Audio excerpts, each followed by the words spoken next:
texto, talvez você não consiga ver nenhum sentido na leitura, mas no decurso da explanação eu creio que você vai conseguir compreender. Quando João, esse aqui é o João Batista, tá? Quando João ouviu no cárcere falar das obras de Cristo, mandou por seus discípulos perguntar-lhe: és tu aquele que estava para vir, ou havemos de esperar outro? Posso ouvir amém? Eu vou contar a história porque eu estou com medo de ler tantos versículos e ficar profundamente entediante a palavra. E à medida em que eu sentir necessidade de dar a vocês a referência, falarei. Mas está ali todos os textos. Mas confiem em mim, que o que eu vou falar para vocês é tudo de acordo com a Bíblia, tá ok? Depois, se você quiser anotar, eu vou falar para você as referências. Essas duas primeiras referências que eu vou estar falando é Isaías 40, versículo 3 e Lucas capítulo 3, de versículo 1 a 6. Lucas 40, versículo 3. Isaías 40, versículo 3 e Lucas capítulo 3, de versículo 1 a 6. Olha aqui para mim. Chegou-se o tempo, diz a palavra, a plenitude dos tempos. E Jesus há de se manifestar na terra. Falamos sobre o nascimento de Jesus. Acontece que o Senhor, o Deus Todo-Poderoso, Ele profetiza em Isaías capítulo 40, versículo 3, de que Ele enviaria um mensageiro. Esse mensageiro haveria de preparar a vinda de Jesus. Esse mensageiro haveria de trazer uma estrutura pronta para quando Jesus se manifestasse, ele tivesse já a sua plataforma de trabalho já adequada para ele ter continuidade. E é claro, quando você vê esse entrelaçar de propósitos de Deus, é uma coisa tão intrincada do ponto de vista de tempos e espaço, mas graças a Deus nós temos tudo hoje pronto. É tão gostoso pregar a Bíblia, porque você tem todos os links, a coisa que liga com o outro, uma coisa que ficou afastada 10, 20, 30, 40, 100, 200 anos, você consegue agora ter todos os links. Deus, na sua eterna presciência, sabia que nos tempos da plenitude de Deus, Zacarias iria estar clamando por um filho, e sem ter, como nós vimos hoje, aqui o casal que veio à frente. E a palavra diz que Zacarias, ao entrar no seu turno, porque ele era naqueles dias o sumo sacerdote, e que estava ministrando diante do Senhor, ele tem uma visão, e Deus fala para ele o seguinte: olha, você vai ser pai, e a sua criança se chamará João. Eu estou resumindo tudo, é claro. Ele será separado desde o... Ele vai ser separado desde o ventre. Ele vai ser um nazireu, um cara especial, porque ele será segundo aquilo que foi profetizado em Isaías capítulo 40, versículo 3, ele será a voz que clama no deserto. E a eles têm a incumbência de preparar a vinda de Jesus, de maneira que quando Isabel tinha 6 meses de gravidez, Maria ficou grávida. E Maria visita Isabel. E nós sabemos o que acontece lá no Evangelho de Lucas, quando Isabel coloca os olhos em Maria, a criança mexe dentro dela, ela fica cheia da unção e do Espírito Santo, porque diz o texto, e estava ali se cumprindo, de que aquela criança já era cheia do Espírito desde o ventre. Quando ela remexe, Isabel sente o poder e o mover de Deus no útero dela. E tem todas aquelas coisas, aquelas profecias lindas que Isabel fala: quem sou eu para que a mãe do meu Salvador viesse me visitar? E depois tem um cântico de Maria, tem um cântico de Ana, tem coisa mais linda ali. Então João Batista, ele tem, desde centenas de anos antes do seu nascimento, o propósito do seu nascimento. Escute, irmãos, todos nós que estamos aqui, nós não nascemos por acaso. Todos nós fomos estabelecidos para andar nessa terra com um propósito. Quantos creem nisso, diz amém. Você que está aqui, talvez você fale: meu Deus, eu não sei nem o que você está falando. Você tem uma existência e tem um propósito para a sua existência. E aí, então, João Batista passa a crescer no deserto. Ele tem uma maneira diferente de se relacionar com a vida. Ele se alimenta de maneira diferente de todos, porque ele come gafanhotos, se alimenta a sua alimentação primária. Não significa que ele não comia outras coisas. A sua alimentação primária era gafanhotos e mel. E ele cresce ali como verdadeiro. Na época, essas pessoas eram chamadas de essênios. Eram pessoas que se retiravam do meio social e viviam a vida plena de Deus. João Batista sabia do seu chamado. Em um determinado momento do seu ministério, os fariseus enviam alguns para perguntar para ele se ele era o Cristo. Ele falou: não sou o Cristo. E eles perguntavam: por favor, nos fale quem você é, porque os sacerdotes, os escribas nos mandaram perguntar: que manifestação é essa? Quem é você? Ele diz: eu não sou profeta. O texto lá diz isto. Eu não sou, de João, eu não sou profeta. Eu não sou juiz, eu não sou Cristo. Quem é você? E ele então declara ali exatamente o propósito da sua vida. Ele diz lá: eu sou a voz que clama no deserto. Ele sabia do seu chamado. Ele sabia do seu propósito. Ele compreendia claramente qual era o objetivo da sua vida. Ele haveria de preparar o caminho até a manifestação do Senhor Jesus.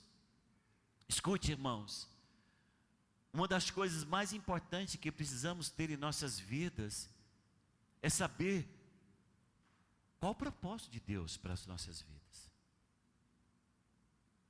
Qual o propósito que Deus tem para a sua vida?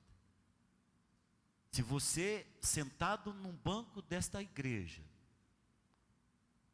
não sabe de onde você veio, não sabe para onde você vai, e não sabe como vai, nós precisamos de ter uma conversa séria, nós dois.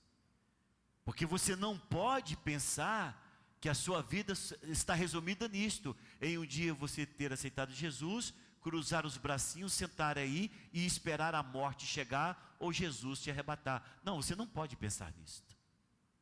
Você tem que pensar que Deus te salvou com um propósito específico em sua vida. E João sabia disto. A palavra diz, quando todos os textos, Mateus capítulo 1 ou 2, Marcos capítulo 1 ou 2, Lucas capítulo 1 ou 2, que está tudo ali no comecinho. É muito fácil pesquisar a vida de João Batista, porque é entre os capítulos 1 e 3 de cada evangelho.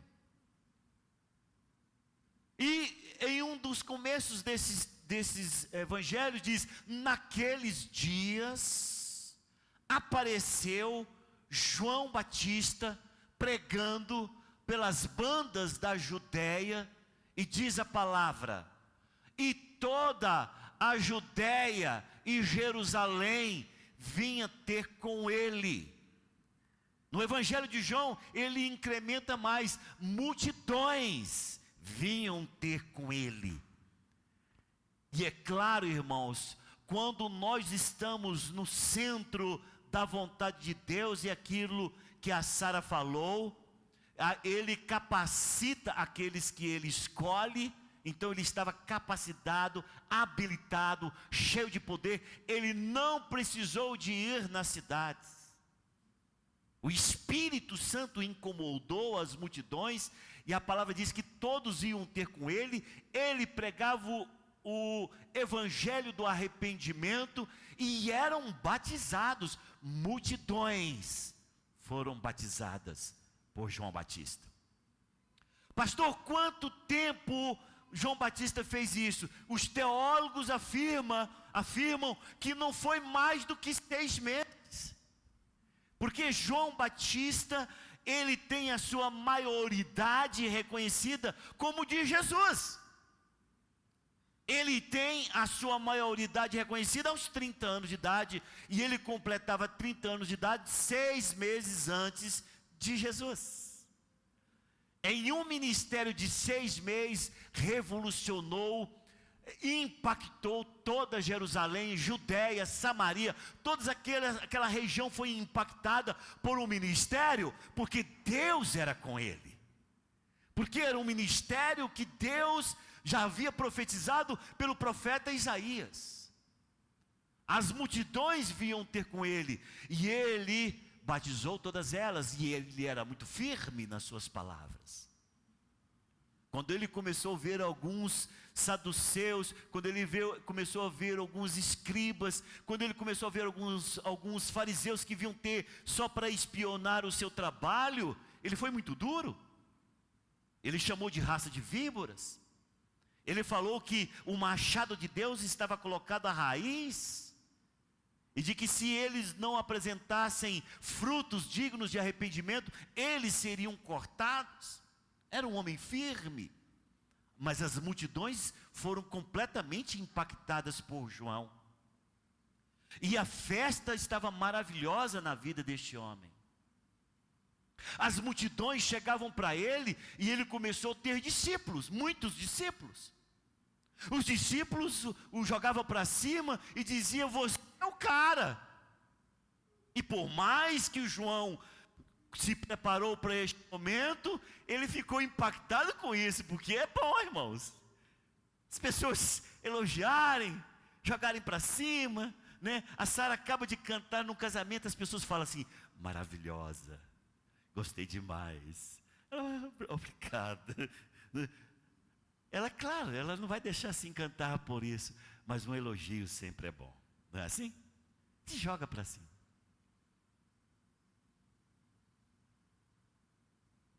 Quando o Senhor Jesus foi ter com João Batista, e aí esse texto eu quero que nós todos possamos ler, no Evangelho de Mateus,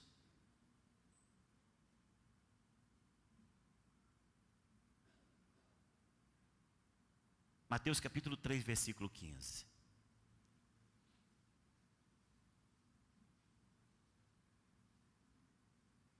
E eu pedi, no dia que nós lemos esse texto, eu pedi para vocês prestarem atenção nesse texto, porque eu haveria de usá-lo em um determinado momento. Chegou a hora.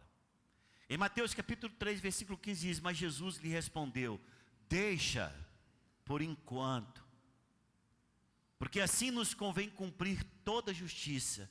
Então ele o admitiu. Preste atenção. João Batista está com uma quantidade imensa. Preste atenção aqui. Não perca a linha de pensamento aqui. João Batista está com uma lista imensa de discípulos. Esses caras querem aprender tudo com eles. No Evangelho de João,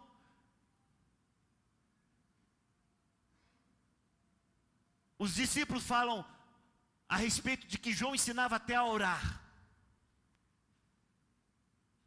E João estava tendo um discipulado intenso, maravilhoso, forte, nesses poucos tempos, porque ele havia preparado para isso mais de 30 anos. 30 anos de conhecimento, de vontade, de sede, José Mateus. Explodiu em 6 meses. Aquilo ali era fogo para todo lugar. Quando eu falo fogo, fogo espiritual. E o Senhor Jesus chega para ele no batismo. João Batista sabia, preste atenção aqui, que o momento de que ele iria reconhecer que Jesus é o enviado e o Cristo de Deus, era que estes sinais iriam acontecer no batismo.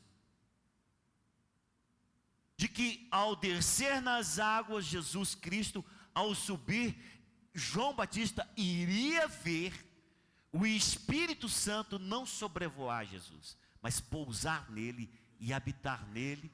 E aquela veio numa forma corpórea de pomba, e ele viu com seus olhos. Então ele tinha comprovadamente os sinais daquilo que iria acontecer. Jesus chega para ele para ser batizado, e ele entende quem está na frente dele. E ele diz uma coisa extremamente importante, ele diz: eu é que precisava ser batizado por você, e você vem a mim. E o Senhor Jesus diz: deixa por enquanto. Mas gente, todos nós entendemos o que é isso, deixa por enquanto. Por enquanto é um tempo que se resume em um parêntese, em que o enquanto acabou e agora vai acontecer outra coisa depois desse. E Jesus então é batizado por João Batista, e ele vê todos esses sinais se cumprindo na vida de Jesus. Qual seria o procedimento correto para um homem cujo propósito de vida profetizado desde Isaías, que passou para o seu pai Zacarias e que tudo se cumpriu? Ele sabia passo a passo qual seria o seu chamado e qual seria o seu plano final do propósito de Deus. Qual seria? De que ele haveria de preparar o caminho do Senhor Jesus. Ponto. O chamado de João Batista era esse que está escrito aqui, lá no Evangelho de Lucas, que nós demos para vocês, que ele haveria de ser aquele que iria aqui, preparai o caminho do Senhor e endireitai as suas veredas. Era este o propósito. Eu pergunto para você, Sebastião Júnior, quando João Batista batiza Jesus, ele já não terminou então o propósito da sua vida? Sim. Ali ele deveria ter dito como Paulo, que eu citei agora mesmo: olha, Jesus agora me batiza. Jesus iria batizá-lo, seria o primeiro discípulo de Jesus, e talvez o único que Jesus iria batizar, porque os outros, quem batizou foi os seus apóstolos, não foi Jesus. Ele se levantaria dizendo: agora reina, porque começa o teu ministério e termina o meu. Começa o teu ministério, aplanei o caminho, olha os seus discípulos. Iria mostrar às multidões que ele batizou pelo batismo do arrependimento: são teus, Jesus. Eu aplanei o caminho, eu preparei a plataforma, eu estabeleci o por onde o Senhor vai começar, são todos teus, e o primeiro discípulo vai ser batizado pelo teu ministério, sou eu, me batiza. Era assim que tinha que terminar. Então, João Batista batizou o Senhor Jesus, porque ele diz: basta por enquanto, para que se cumpra toda a justiça. Justiça significa o plano real, definido e concreto de Deus. Se você quer saber o que é a justiça de Deus, é o plano real, completo e definido de Deus. Ele batizaria João Batista. João Batista completou a sua carreira. Ele poderia até dizer para Jesus, antes de Paulo: Senhor, combati o bom combate, completei a carreira, guardei a fé. Agora, Senhor, eis-me aqui para seguir segundo os teus planos. Só que isso não acontece. Ele viu, depois do batismo, toda a manifestação do Senhor Jesus, sobre Jesus. E ele continua o seu ministério. Os meios que o levou a fazer tudo aquilo que era para ser feito na espera do Senhor Jesus, o embriagou, o encantou. Os meios, que meios são esses, pastor? O derramar poderoso do Espírito Santo sobre ele, o poder da sua palavra, as multidões, todas elas instruídas pelo Espírito Santo para descer, a sua palavra que tinha uma ressonância tremenda, todo o seu preparo, aquilo tudo que deveria ser para o Senhor, como diz o pastor Paulo Sérgio, como aquele vaso de alabastro que ele deveria quebrar e entregar para o Senhor. Não, ele guardou inteiro. Ele fica com os seus discípulos, ele continua a batizar, ele continua a discipular. Vou falar as referências, porque senão fica muita coisa para vocês. Então veja, as multidões, Mateus capítulo 3, versículo 5. Então saíam ter com ele Jerusalém e toda a Judeia e toda a circunvizinhança do Jordão.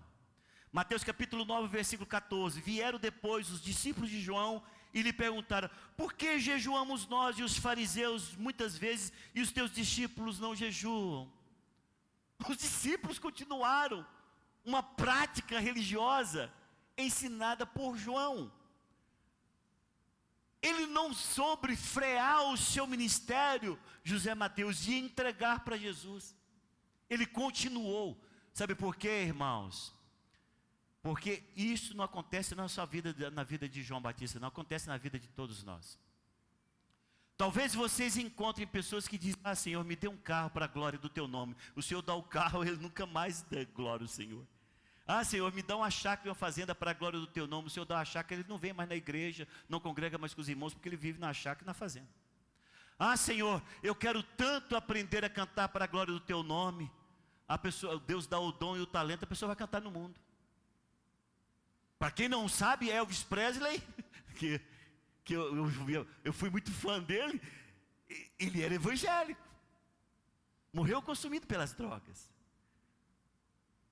O Senhor dá o dom, em vez da pessoa fazer para a glória de Deus, ele se embriaga com os meios e fica com eles. Muitas pessoas dizem: Senhor, eu quero ser luz a brilhar.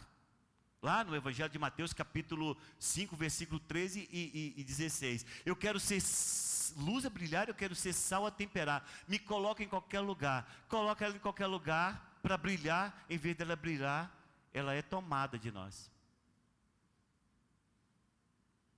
A pessoa fala: não, me coloca, Senhor, no meio daquelas pessoas ali, são seguidores daquela igreja da Babilônia.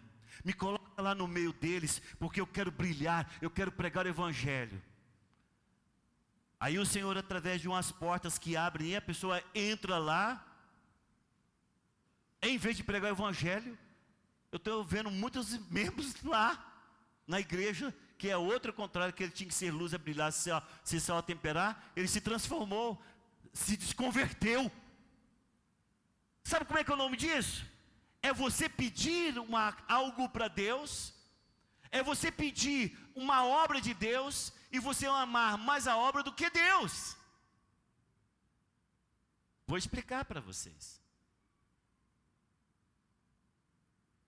Você pede a Deus a condição de testemunhar dele e de fazer ele triunfar em todas as áreas. E de dar, você pede para ele: me dê condições disso, me dê a habilidade de ser um excelente baterista. Nada a ver com o menino aqui, tá, irmão? Não é você não. Aí o Senhor dá uma habilidade para ele, para baterista, ele vai tocar para o Zé Camargo e Luciano, João de fora e aqueles que fazem, o João de fora e o de mal com a igreja. Ele vai tocar para uma dupla sertaneja assim. O que significa isso? Significa que os meios encantou tanto que ele perdeu o propósito. Ele perdeu a linha, ele perdeu as convicções, ele perdeu o sentido pela qual Deus confiou tudo aquilo nele. Senhor, me dá essa loja, porque todos que entraram aqui, não estou falando nada para você, divina, porque senão vai pensar, não, está falando para mim. Eu já falo logo que é para a pessoa não pensar que é para ela. Me dá essa loja, porque todos que entraram aqui eu vou pregar. Deu a loja, ele faz xingar os clientes. Isso é um vagabundo, isso me deve. Isso aí fala da vida de todo mundo. Os meios, às vezes, levam as pessoas completamente distante daquilo que foi o verdadeiro propósito. E, irmãos, se pegou um João Batista na vida, não vai nos pegar? Se pegou um homem como João Batista, depois ele é elogiado por Jesus, mas não significa que ele não teve as suas falhas. Davi foi um homem segundo o coração de Deus, e nós falamos das falhas de Davi. Porque a Bíblia é muito pura em não querer esconder as falhas de ninguém. Então, quando João Batista não abriu mão dos seus discípulos para entregar para Jesus, Jesus não cobrou. Porque Deus não faz isso. João, você esqueceu do propósito pela qual você veio existir? Você não vê isso no texto. Você não vê o Senhor falando, peraí, ô mané, o que foi com você? Se encantou com aquilo que nasceu? Me entrega o que Deus falou para você me entregar. Jesus não fez isso. E ele, João Batista, não quis entregar os discípulos, não quis encerrar o seu ministério para começar um novo ministério, debaixo agora da tutela, do poder e da autoridade de Jesus. E ele continuou a ser um ministério paralelo. João Batista começou a ter um ministério paralelo, continuou a batizar da mesma forma, continuou a ensinar os discípulos a jejuarem, tanto é que os discípulos de Jesus não jejuavam, e foram lá perguntar para Jesus, uai, mas por que eu sou discípulo de João, por que nós estamos jejuando e os seus discípulos não jejuam? Jesus vai dar explicação para eles. Mas a doutrina pesada, forte de João Batista continuou paralelo ao ministério de Jesus. Presta atenção. O seu ministério não pode concorrer com o ministério que te elegeu. O seu ministério não pode ser simplesmente aquilo que você acha que tem que ser, conforme aos seus pensamentos. Se Deus te colocou para estar debaixo de uma direção e debaixo de uma palavra, de uma visão, por favor, caminhe naquilo que Deus te colocou. Se você é líder de célula para fluir e multiplicar, flua e multiplique debaixo da autoridade da igreja que você está submisso. Você não pode simplesmente agora, por conta de ter toda a influência, as pessoas te amando, te elogiando, você é lindo, você é maravilhoso, e aí você pegar tudo aquilo e falar, isso aqui é meu, eu não entrego o pastor Brito, acabou, esse negócio pertence a mim. Irmão, você vai ter problema como João Batista teve. E eu vou te contar os problemas dele agora mesmo, o que aconteceu com ele. Jesus, ele fala isso de maneira, ele toca numa situação dessa, de maneira muito legal, e eu consigo compreender que tinha como encaixe essa situação de João Batista. E esta é uma referência que está lá em Marcos capítulo 12, versículo 1 a 9, a parábola dos lavradores maus. Ele conta essa parábola, ensinando os seus discípulos. Ele diz, olha, certo lavrador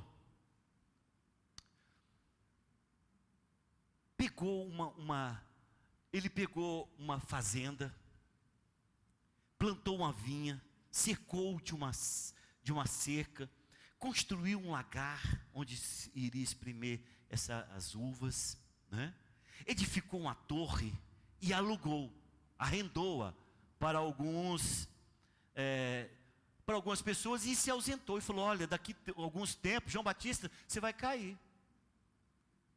Você vai cair. Você não quer tomar uma água, está tudo bem? Tranquilo? Eu vou ficar olhando só para você agora. Está dormindo não? Aí, ele fez tudo isso e arrendou. E a palavra diz que quando chegou na época dos frutos, ele falou, agora eu vou colher os frutos, né? Eu peguei, fiz tudo isso, dei toda a estrutura e arrendou. Aí ele mandou os caras bateram nele e mandaram de volta. Mandou outro, os caras bateram de novo, quase deu por morto, mandou embora. Mandou outro, eles mataram. Resolveu, vou matar, que esse cara para de mandar. E ele foi mandando, e as pessoas foram mortas e foram surradas por aqueles donos. Por quê, irmãos? Porque eles queriam tomar a vinha do dono. Eles queriam tomar aquilo que aquele Senhor havia dado para eles de mão beijada. Tudo prontinho para eles. Eles só teriam que trabalhar e repartir os frutos, ou seja, o lucro dividido, porque arrendamento é isso. Quanto que deu de lucro? 1.000.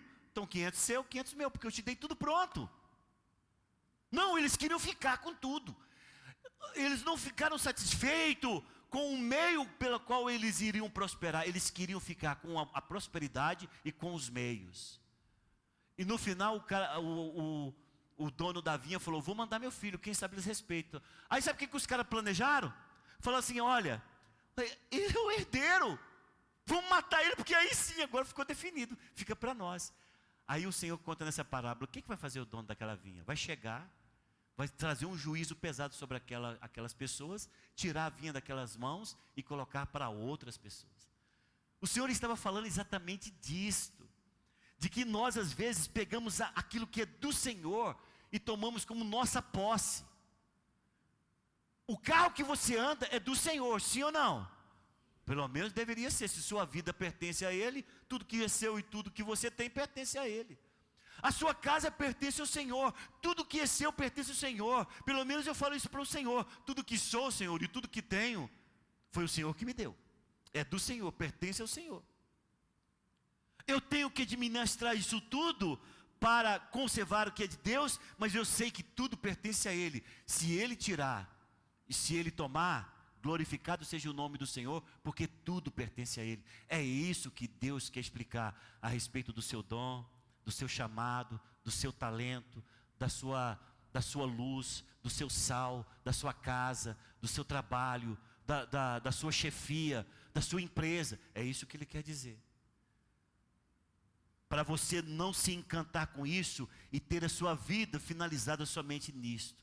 Sua vida simplesmente enclausurada dentro disso e você perder de olhar para aquele que te deu todas as condições para ter o que você tem. Que te deu saúde. Se amanhã vem um mosquitinho e te pica, você perde a vida por um mosquito. Mas Ele te dá saúde, que é para você trabalhar. É isso que Ele quer nos mostrar. É de você entender que a sua vida tem um propósito e você não pode se perder nos meios e se esquecer do real propósito da sua vida. Senhor, eu quero ser luz, então brilhe. Mas na medida em que você quer ser luz, Deus te coloca numa situação em que aquele lugar quase que te contamina. Espera aí, você vai ser luz ou não vai? Ou você vai se deixar ser contaminado? Você vai ser sal a temperar ou vai ser sal insípido? Como diz lá em Mateus capítulo 5, versículo 13. Você vai simplesmente perder o sabor e se misturar como um dos tais, sem que ninguém consiga saber quem é você no meio daqueles que não são cristãos mais? Ou você vai brilhar e fazer diferença? É de não se perder nos meios. A coisa aconteceu de uma tal forma na vida de João Batista. O ministério dele desenvolveu, e o que acontece quando a pessoa perde o propósito da sua existência? A primeira coisa que aconteceu com João, foi que ele perdeu a visão. Ele perdeu a visão. Chega um momento na vida dele, em que ele começa a brigar com Herodes. Eu pergunto para vocês, João Batista foi colocado para brigar com o rei da época. Nem Jesus mexeu com Herodes. Porque Herodes estava com Herodias, mulher de Filipe, seu irmão. Jesus não tem nenhuma referência de Jesus sobre Herodes. Mas João Batista foi brigar com Herodes. Essa mulher que você está aí, você está em adultério. Sabe por quê, irmãos? Quando você perde o propósito, qualquer caminho serve. Ele começou a fazer coisas que não fazia parte mais do seu chamado. Porque o chamado de João Batista era, depois do Jordão, ser discípulo de Jesus. Escuta o que eu vou dizer. O chamado de João Batista termina com o batismo de Jesus. E depois do Jordão, ele deveria sair como um dos discípulos de Jesus. Não, ele continua querendo conservar as multidões em volta dele, os discípulos perto dele, trazendo disciplina religiosa para os seus discípulos, ensinando os seus discípulos. E outra coisa, continuou a batizar. Ele concorrendo com Jesus, quem batizava mais. Que sentido tem isso, irmãos? Eu já tive essa situação aqui nessa igreja, de pessoas concorrendo comigo no meu ministério, como se nós estivéssemos edificando reinos diferentes. Que coisa horrível, que coisa terrível, tanto para quem sofre, quanto para quem faz. A pessoa degladiando nos projetos, para quem atrai melhor. Eu sou mais abençoado que o pastor Brito, eu prego melhor do que ele. Já tivemos essa situação. E nós sabemos o que tem dado aí no decurso dos anos. João Batista foi brigar com Herodes. Foi mexer numa caixa de marimbondo. Por quê? Porque ele não tinha chamado para ir lá brigar com Herodes. Ele tinha que ficar lá onde Deus já havia estabelecido ele, para ganhar as pessoas que haveriam de ir ter com ele, e terminado o seu ministério em Jesus, e continuado como discípulo de Jesus.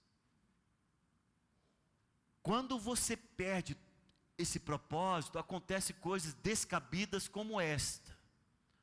E agora eu quero que você abra sua Bíblia, porque você não vai acreditar se eu somente ler. Já lemos, mas eu quero que você vai ler de novo. Mateus capítulo 11, versículo 2 e 3, o que está lá na referência.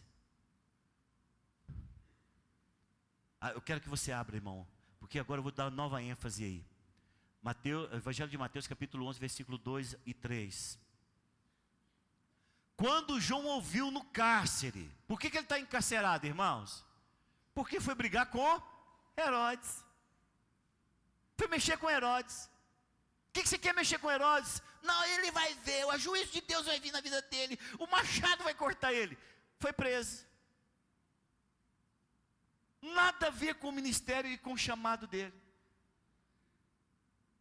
Ele lá preso, ele manda discípulos perguntar para Jesus. Gente, que afronta. Olha o que ele faz. Quando João ouviu no cárcere falar das obras de Cristo, o que fala isso aqui? Ciúmes. Vamos dizer aqui, do bom sentido, eu sei que todo mundo está falando, nossa, o pastor está metendo o pau de João Batista. Não, mas não é. É porque sentimentos humanos, inveja. Quando viu que, peraí, o que está acontecendo lá?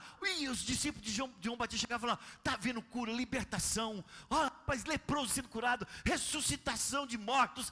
E João Batista falou, pô, mas por que não aconteceu isso comigo? Quando ele viu tudo isso, ele manda os discípulos dele perguntar o seguinte, mandou os seus discípulos a perguntar ali, és tu aquele que estava para vir ou havemos de esperar outro? Irmãos, isso aqui é uma verdadeira afronta do primo de Jesus para ele. Porque João Batista era primo de Jesus.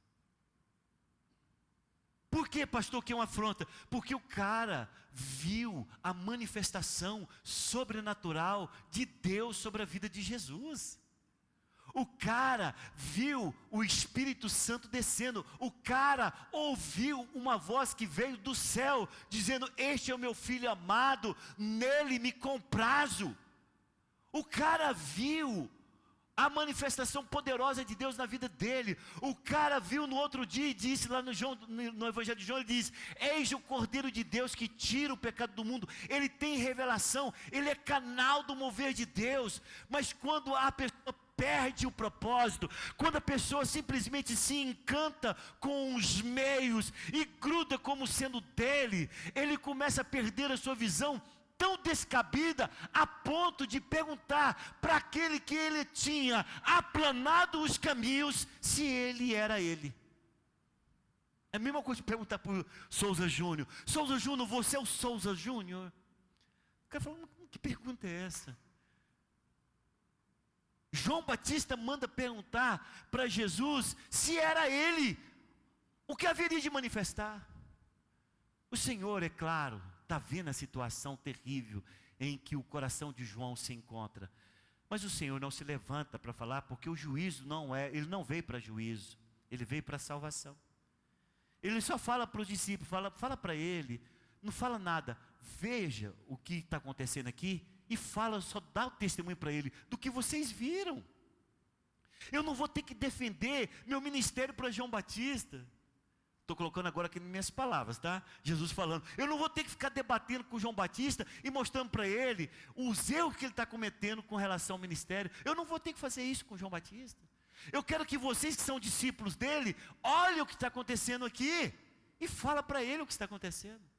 Irmãos, os discípulos de João Batista, eles estão no leve trás, perdidos, numa situação onde o Deus verdadeiro está manifestando e eles presos em alguém que está preso numa religião nova, neo-religião naquela época, que João Batista havia estabelecido.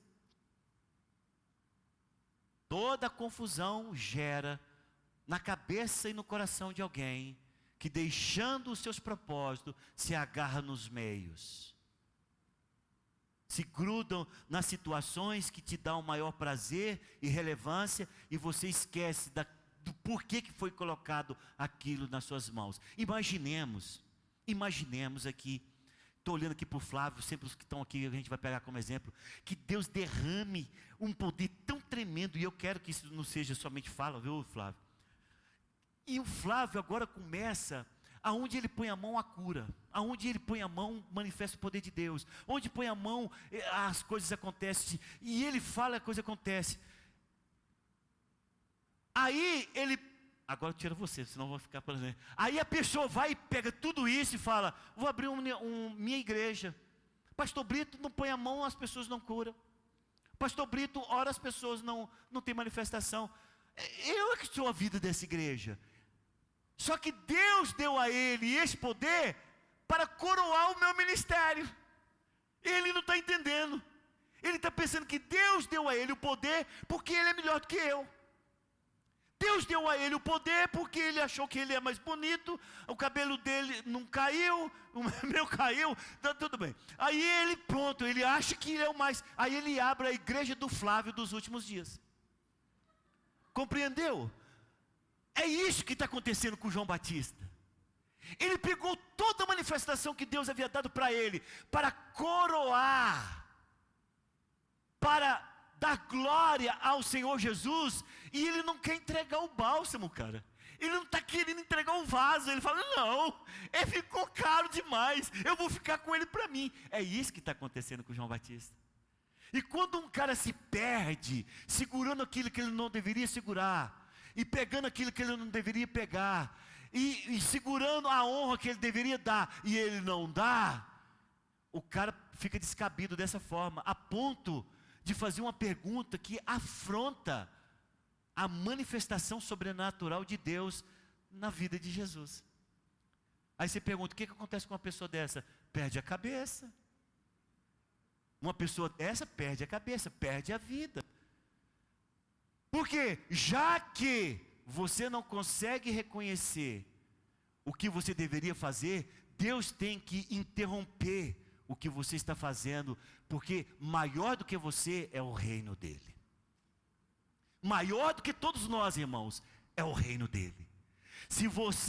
Nós não temos autoridade nem poder, com raríssima exceção que aconteceu no Velho Testamento, de prolongar a nossa estadia nessa terra. Nós não temos autoridade. O único que conseguiu foi Ezequias, e depois foi 15 anos de muita luta e tristeza. Poderia ter morrido na época direitinho, teria sido abençoado muito mais do que depois, os anos que viveram. Tudo bem.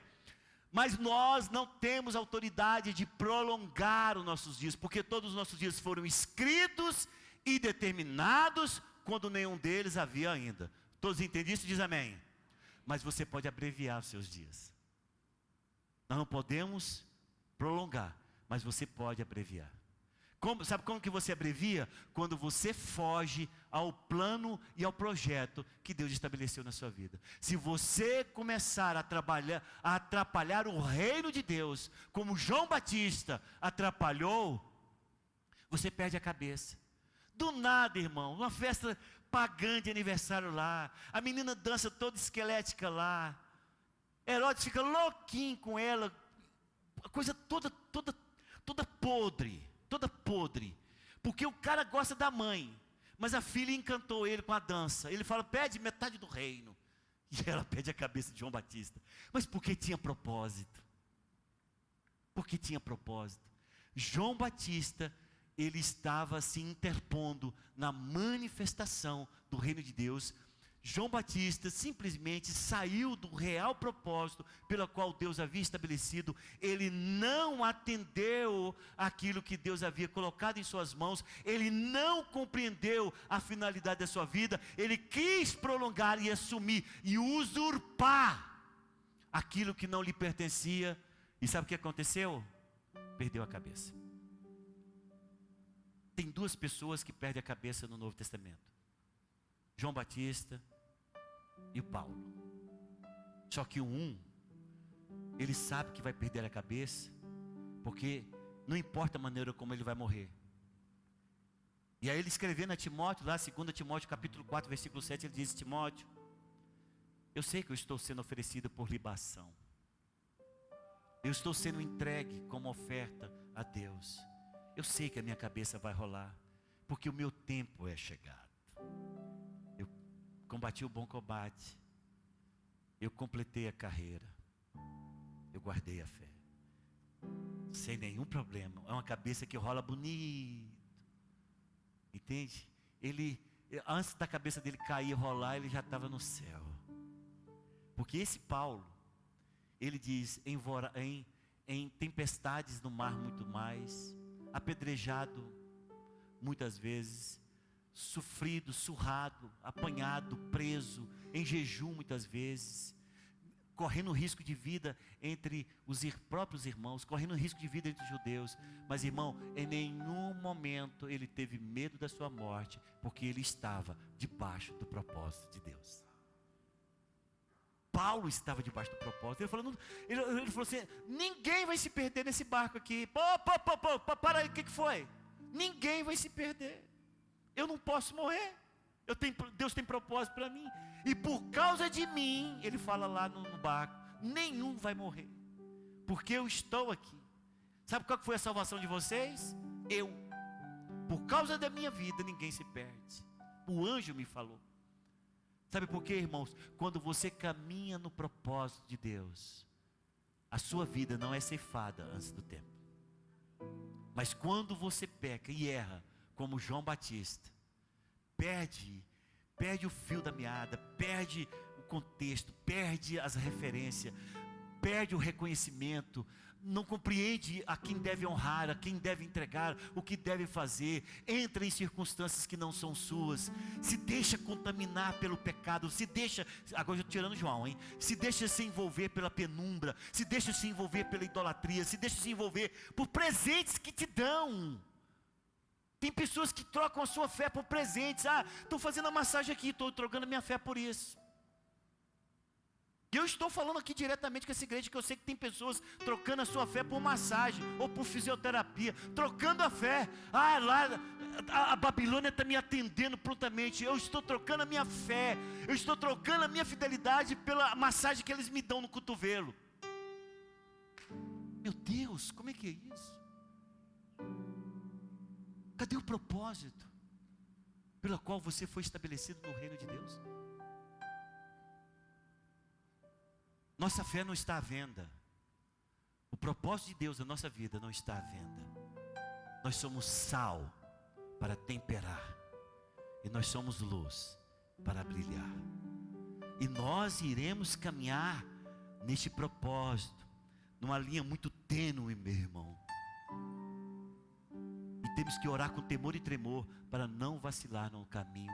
E aquilo que eu falei no comecinho do culto: Senhor, olha meus caminhos, vê se tem algum caminho mau, me tira dele e me estabeleça no real propósito que o Senhor tem para a minha vida. Porque desta forma, irmão, nós iremos não somente honrar o reino a qual pertencemos, como também nós teremos longa data de vida, e nós não seremos ceifados antes do tempo. Quando estão entendendo, diz amém.